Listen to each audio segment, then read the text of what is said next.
الله. والان المتسابق سطح المتسابق محمد الحمداني، وراح يتم تختيم الطيور.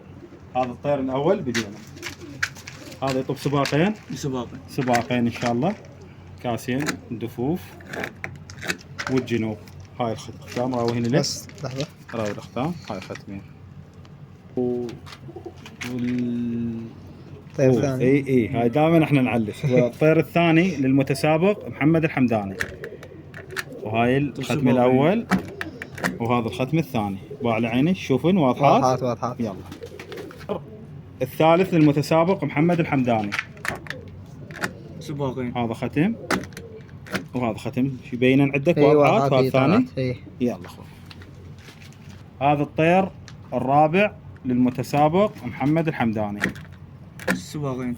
هذا يطب سباقين، هذا ختم شوفه. اي واضح. وهذا ختم. هاي ما تطير ما مليقه. الطير الخامس للمتسابق محمد الحمداني، هذا ختم سباقين. وهذا ختم واضح. اي يلا هاي الطيره بطلب خليها هذا. ايه لا هسه نطقه ختمين، وذاك نهلس الريشات مالته لو. لا اخذ طقه ختم. وهذا الطير اللي السادس للمتسابق محمد الحمداني، هذا ختم واحد يعني راح يطب بس بالجنوب. مو اي هذا. وهذا الطير السابع المتسابق محمد الحمداني، هاي ختمين.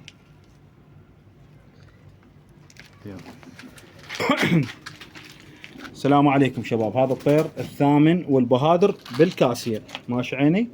هذا ختم وهذا ختم، افتح لي جنحه من ده.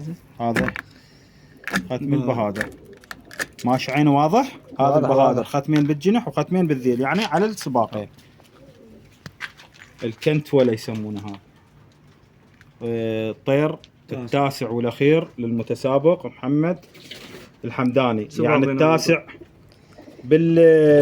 بالجنوب والثامن بالدفوف. هاي عيني باعوا له ختمين، وان شاء الله ابو جاسم نتمنى لك الموفقيه يا رب. شوف هذا الختم للجميع. شوف عيني، هذا ختم واضح. خلينا نختمها، ما بخاف عليه شويه.